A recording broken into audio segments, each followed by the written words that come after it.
안녕하세요. 매일 아침 우리는 어딘가로 가기 위해 문을 나섭니다. 버스를 타거나 지하철 계단을 내려가거나 아니면 자동차 시동을 걸기도 하고요. 네, 그렇죠. 그런데 혹시 우리가 이렇게 무심코 하는 선택 있잖아요. 이 이동 방식이 지구에 어떤 영향을 주고 있는지 혹시 깊이 생각해 보신 적 있으신가요? 아마 바쁘게 살다 보면 쉽지 않을 거예요. 맞아요. 그래서 오늘은 바로 그 이야기, 우리가 이용하는 여러 운송수단들이 남기는 탄소 발자국에 대해서 좀 솔직하고 깊게 파헤쳐보려고 합니다. 네, 아주 중요한 주제입니다. 여러분께서 보내주신 다양한 자료들을 바탕으로요. 어떤 교통수단이 우리가 생각했던 것보다 환경에 더 큰 영향을 주는지, 또 어떤 놀라운 반전 같은 게 숨어 있는지 같이 한번 살펴보겠습니다. 흥미로운 내용이 많을 것 같습니다. 그러게요. 청취자 여러분은 오늘 아침에 어떤 교통수단 이용하셨나요? 그 선택의 무게를 지금부터 저희와 함께 한번 느껴보시면 좋겠습니다. 자, 그럼 이 흥미로운 데이터들 한번 열어볼까요? 네, 좋습니다. 지속 가능성이라는 게 이제 선택이 아니라 필수가 된 시대잖아요. 그렇죠. 이런 시대에 우리가 매일 내리는 이 이동이라는 결정, 그 무게를 이해하는 게 정말 중요합니다. 단순히 그냥 친환경 이렇게 구호로만 외칠 게 아니라요. 구체적인 숫자를 봐야 한다는 말씀이시죠? 맞습니다. 그 숫자들을 직접 들여다보면 우리의 생활 방식이나 또 우리 사회 전체의 시스템에 대해서 다시 한번 생각해 보게 되거든요. 네네. 오늘 이 시간 그 숫자들 뒤에 숨겨진 의미, 그리고 우리가 앞으로 나아가야 할 방향에 대해서 함께 고민해보는 시간이 됐으면 합니다. 결국 정보에 기반한 선택이 변화의 시작이니까요. 좋습니다. 정보에 기반한 선택. 그럼 가장 먼저 많은 분들이 특히 먼 길 가거나 해외 나갈 때 거의 필수라고 생각하는 비행기 이야기부터 시작해볼까요? 네, 비행기 빼놓을 수 없죠. 자료들을 좀 보니까요. 유럽 환경 정책을 총괄하는 곳이죠. 유럽 환경청, EEA라고 하던데 여기서 나온 분석 결과가 상당히 충격적이었습니다. 어떤 내용이었나요? 승객 한 명이 1km를 이동할 때 나오는 이산화탄소량이요. 비행기는 평균 285g이래요. 285g, 꽤 높네요. 근데요, 놀랍게도 같은 조건에서 기차는 고작 14g에 불과하다는 거예요. 14g이요. 와, 그 차이가. 네, 계산해보면 20배가 넘는 차이죠. 이게 어느 정도냐면 우리가 자주 타는 시외버스도 한 68g 정도 나오고요. 혼자서 운전하는 중형차 있잖아요. 이것도 한 120에서 180g 정도거든요. 그거랑 비교해도 비행기는 압도적으로 높은 거죠. 정말 상상 이상인데요. 맞습니다. 그 20배라는 숫자는 정말 강력한 메시지를 던져주죠. 근데 여기서 더 흥미로운 지점이 있습니다. 어떤 거죠? 뭐냐면 비행기의 탄소 배출 효율이 항상 똑같지가 않다는 거예요. 그런가요? 특히 비행기가 에너지를 가장 많이 쓰는 순간이 언제일까요? 하늘로 올라갈 때랑 내려올 때. 정확합니다. 바로 이착륙 과정이에요. 전체 비행에서 쓰는 연료의 최대 25%, 그러니까 4분의 1 정도가 이 아주 짧은 순간에 집중적으로 소모된다고 해요. 25%나요? 정말 많이 쓰네요. 그렇죠. 이게 뭘 의미하냐면요. 이동 거리가 짧을수록 역설적으로 1km당 탄소 배출량은 오히려 더 기하급수적으로 높아진다는 뜻입니다.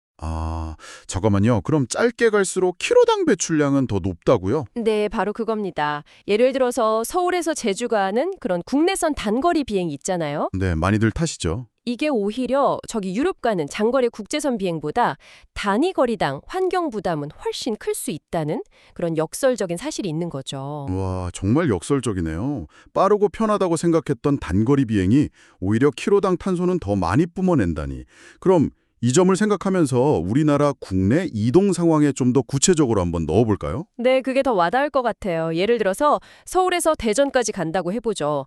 거리가 한 165km 정도 되잖아요. 네, 그렇소. 보내주신 자료들을 쭉 종합해 보니까 1인 기준으로 탄소 배출량이 가장 높은 건 역시나 비행기였어요.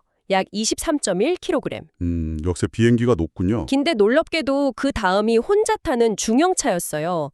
이게 약 21.45kg.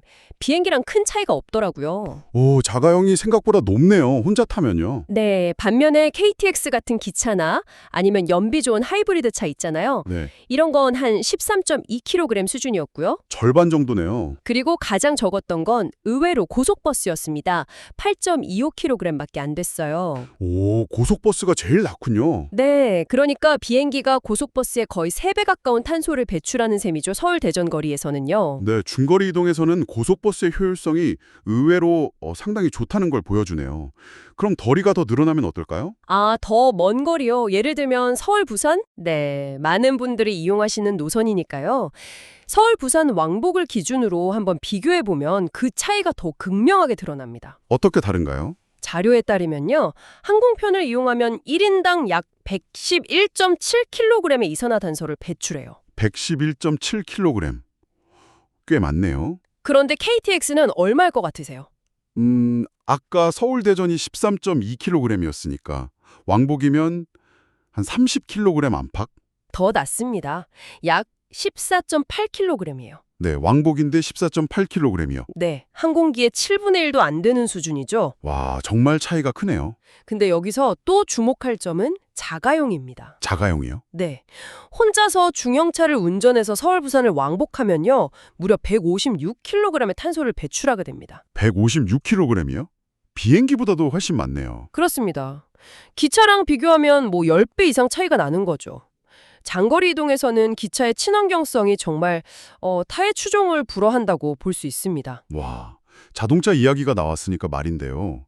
자동차는 정말 어떻게 타느냐가 진짜 중요한 것 같아요. 네, 맞아요. 혼자 타는 거랑 여럿이 타는 거랑 그 차이가 생각보다 훨씬 크더라고요. 그렇죠.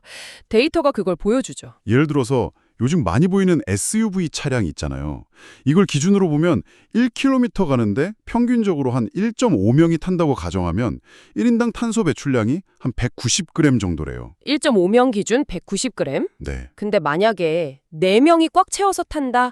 그러면 1인당 71g까지 뚝 떨어진다고 합니다. 와, 71g이면 63%나 줄어드는 거네요. 네, 거의 3분의 1 수준으로 줄어드는 거죠.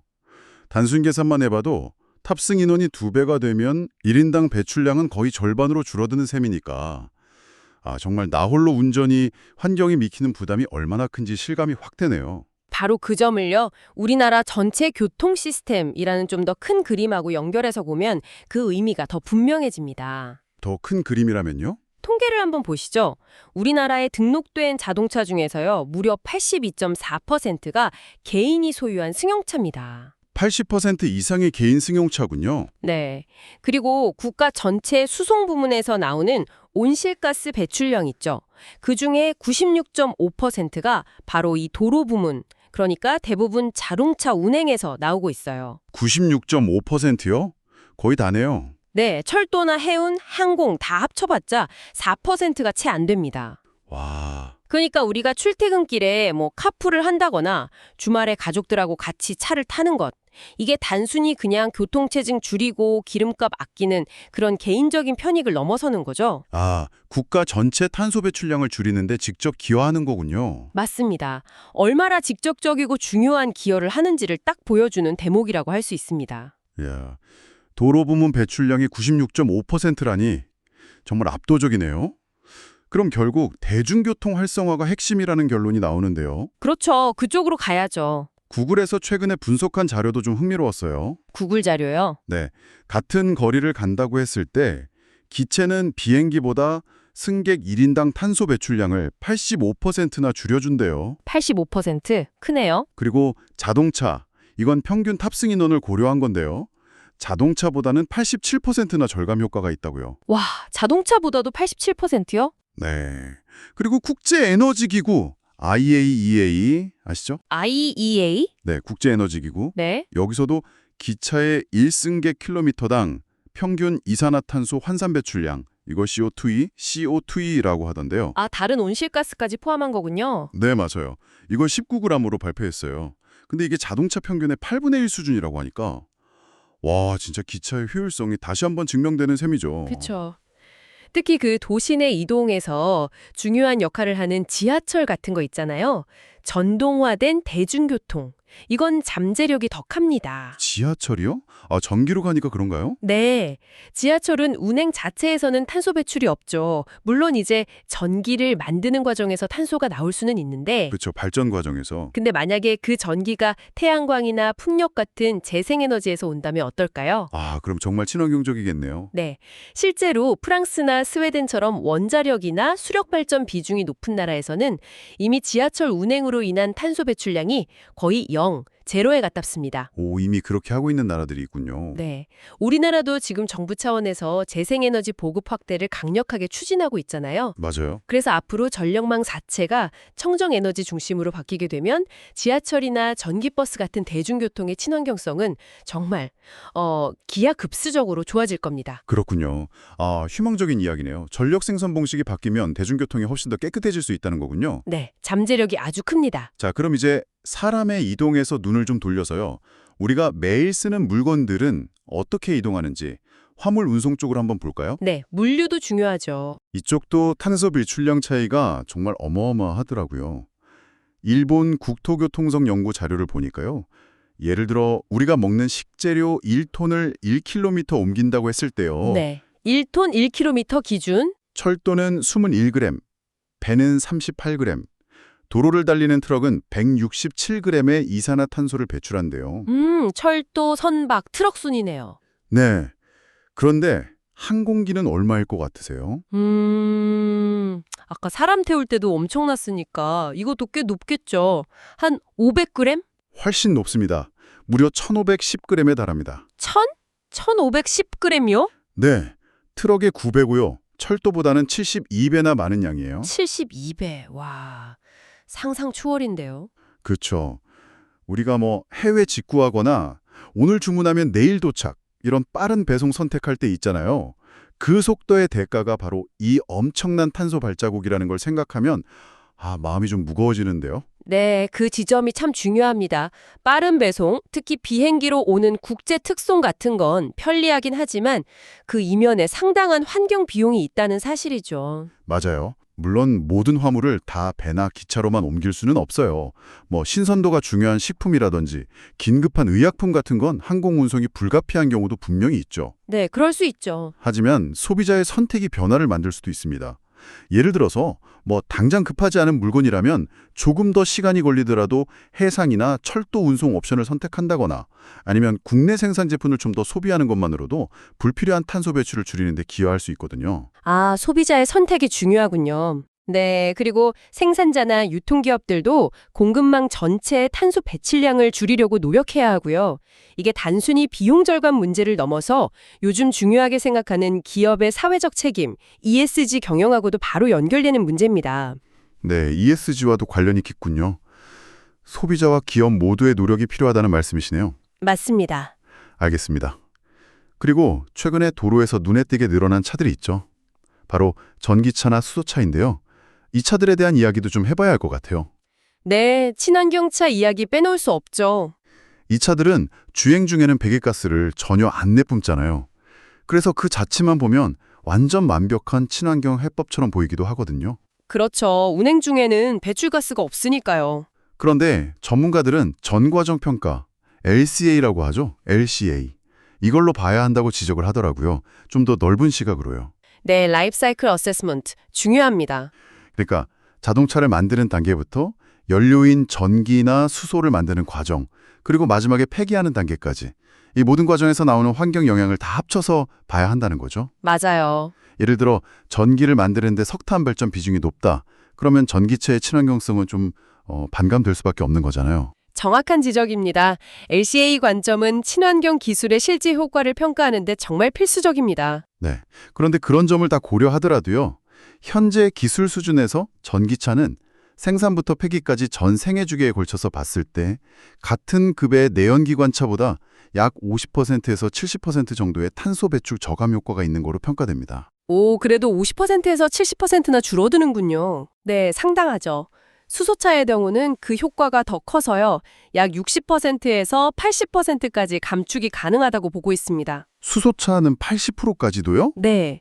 예를 들어 현대자동차의 수소차 넥소 있잖아요. 네, 넥소. 이게 한 번 충전하면 약 887.5km를 갈 수 있다고 해요. 근데 만약 이 거리를 비슷한 크기의 최신 내연기관 SUV로 달렸다면 아마 200kg 이상의 이산화탄소가 나왔을 거라고 추산합니다. 와.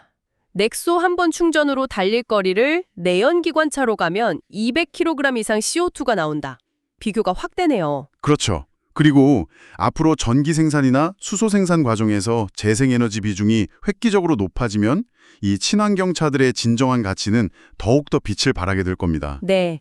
LCA 관점에서도 여전히 상당한 기여를 하는 셈이군요. 아, 희망적인 부분이네요. 그렇습니다. 자, 그리고 또 하나 주목해야 할 이동 수단이 있습니다. 바로 전동 킥보드나 전기 자전거 같은 거요. 개인형 이동 수단, 흔히 PM이라고 부르죠. PM. 아, 네. 퍼서널 모빌리티. 요즘 정말 많이 보이죠. 네, 길에서 정말 흔하게 볼 수 있는데요. 이 PM들의 키로당 탄소 배출량이 놀라울 정도로 낮더라고요. 얼마나 낮은가요? 평균 20g 수준으로 평가된대요. 20g이요? 네, 아까 우리가 봤던 버스가 한 70에서 100g 정도였고 승용차는 120에서 180g이었잖아요. 네네. 그거랑 비교하면 뭐 4분의 1에서 많게는 9분의 1 수준밖에 안 되는 거예요. 와, 엄청나게 적네요. 그렇죠. 특히 지하철역에서 내려서 최종 목적지까지 가는 라스트 마일 이동이라든지 아니면 굳이 차 타기엔 좀 애매한 짧은 거리 있잖아요. 그럴 때 정말 훌륭한 대안이 될 수 있겠다. 이런 생각이 들더라고요. 맞습니다. PM은 특히 도시의 교통 문제 해결하고 또 탄소 감축이라는 이 두 마리 토끼를 동시에 잡을 수 있는 잠재력이 아주 큰 수단입니다. 오, 두 마리 토끼요. 네. 정부의 제2차 지속가능 국가 교통 물류 발전 기본 계획이라는 게 있는데요. 거기서도 이런 점을 주목하고 있습니다. 특히 2km 내외의 짧은 거리 이동에서는 자동차 대신에 PM을 이용하는 것이 아주 효과적인 탄소 감축 전략이 될 수 있다고 명시하고 있어요. 정부 계획에도 들어가 있군요. 네, 추산을 해보면요. PM 이용을 활성화함으로써 전체 수송 부문 온실가스 감축 목표량 있잖아요. 그 목표량의 약 1.5%에서 2.3% 정도를 기여할 수 있을 걸고 기대하고 있습니다. 1.5에서 2.3%면 작지 않은데요? 그렇죠.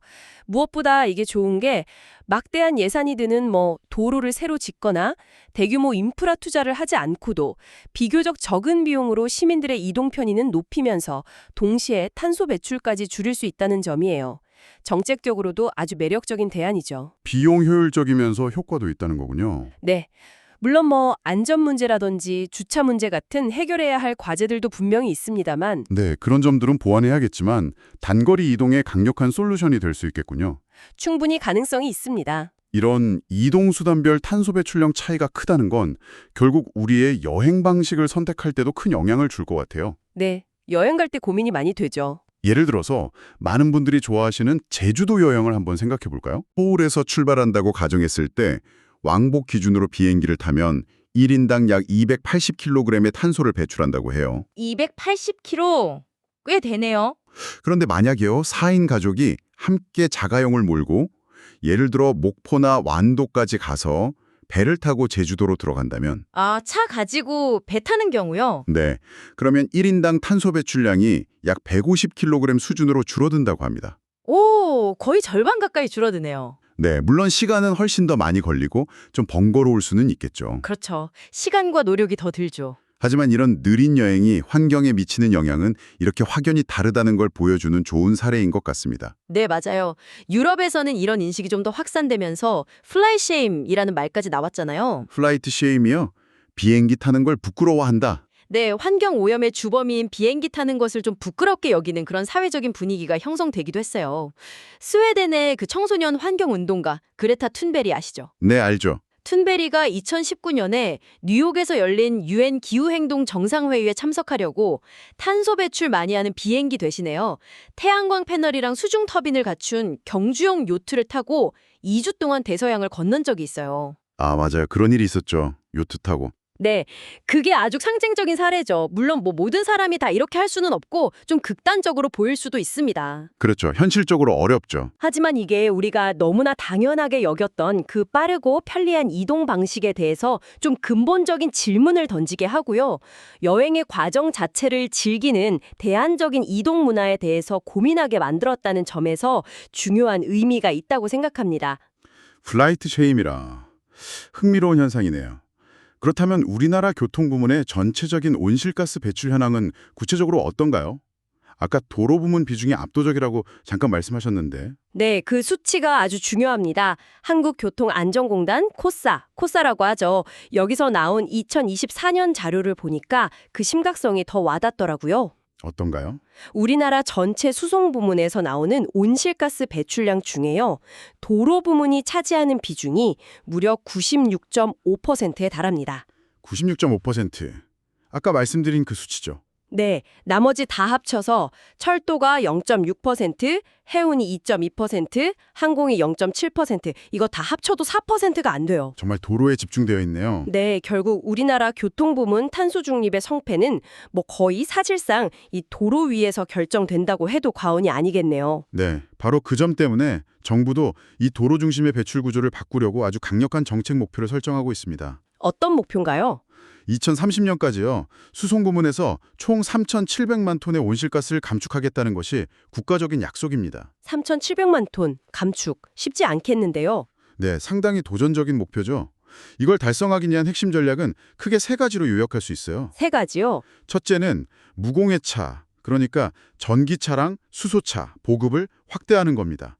2030년까지 전기차 420만 대, 수소차 88만 대 누적 보급을 목표로 하고 있어요. 와, 전기차 420만 대, 수소차 8만 8천만 대. 엄청난 숫자네요. 그렇죠. 둘째는 대중교통 이용을 확산하고 관련 인프라를 확충해서 전체 교통에서 대중교통이 차지하는 비율, 즉 수송 분담률을 높이는 거고요. 대중교통 분담률 향상. 네. 그리고 셋째는 물류 시스템을 효율화하는 건데요. 특히 화물 운송에서 도로 의존도를 좀 낮추고 철도나 연안 해운으로의 전환을 촉진하는 겁니다. 아, 화물 운송에 철도 해운 전환. 네. 하지만 이런 정책 목표 달성이 정부 노력만으로는 절대 불가능하고요. 결국은 이 교통 시스템을 이용하는 우리 모두의 인식 변화와 적극적인 실천이 꼭 뒷받침되어야만 가능할 겁니다. 네, 결국 우리 모두의 참여가 중요하겠군요. 아, 정말 많은 숫자와 사실들을 짚어봤네요. 네, 숨가쁘게 달려왔습니다. 오늘 이야기를 좀 정리해보면요. 장거리 이동할 때는 기차가 비행기보다 탄소 효율성이 최소 7배에서 많게는 20배까지 높다는 거. 네, 압도적이었죠. 그리고 자동차는 혼자 탈 때보다 함께 탈수록 1인당 배출량이 급격히 줄어든다는 점. SUV 4명 타면 63% 감소했었죠. 네, 카풀의 중요성. 그리고 우리가 좀 간과하기 쉬운 화물 운송. 특히 비행기로 실어 나르는 항공 화물의 탄소 발자국이 정말 상상 이상으로 크다는 사실도 확인했고요. 철도의 72배였죠. 네, 충격적인 수치였습니다. 또 전기차나 수소차는 LCA, 전과정 평가 관점에서도 여전히 중요한 감축 수단이 될 수 있고 PM, 개인형 이동 수단은 단거리 이동의 새로운 희망이 될 수 있다는 점도 짚어봤습니다. 네, 다양한 대안들을 살펴봤죠. 이제 우리는 이전과는 좀 다른 시각으로 우리의 이동을 바라볼 수 있게 된 것 같아요. 모르고 했던 선택과 그 의미를 알고 하는 선택은 분명히 다를 테니까요. 제 생각에는요. 결국 완벽한 선택을 하려고 하기보다는 더 나은 선택을 향해서 끊임없이 고민하고 노력하는 게 중요하다는 메시지 아닐까 싶습니다. 완벽함보다는 더 나은 선택? 네. 현실적으로 매번 가장 친환경적인 교통수단만 고집하기는 어렵잖아요. 시간도 그렇고 비용 부담도 있고 접근성이나 개인적인 편의 같은 고려할 요소가 너무 많죠. 맞아요. 현실적인 제약이 많죠. 하지만 중요한 건 우리가 어떤 선택의 기로에 설 때마다 오늘 나는 이 이야기들을 한 번쯤 떠올려 보는 거예요. 조금 더 걸어도 괜찮지 않을까? 이번 주말에는 차 대신 기차를 타볼까? 이 물건 급하지 않으니까 그냥 일반 배송으로 주문해 볼까? 하는 그런 작은 생각의 전환이요. 작은 생각의 전환. 네, 바로 그 지점에서 변화는 시작된다고 생각합니다. 청취자 여러분 한 분 한 분의 그런 의식적인 선택들이 모여서 거대한 흐름을 만들고 결국 우리 사회 전체를 지속 가능한 방향으로 이끌어갈 수 있다고 믿습니다. 더 나은 선택을 위한 고민. 정말 와닿는 말이네요. 자, 그럼 마지막으로 오늘 이야기를 마무리하면서 청취자 여러분께 질문 하나를 던져볼까 합니다. 네. 단순히 탄소 배출량이라는 환경적인 측면뿐만 아니라요. 여러분 각자의 이동 시간, 또 들어가는 비용, 그리고 이건 정말 포기 못해 하는 편의성까지 모두 고려했을 때요.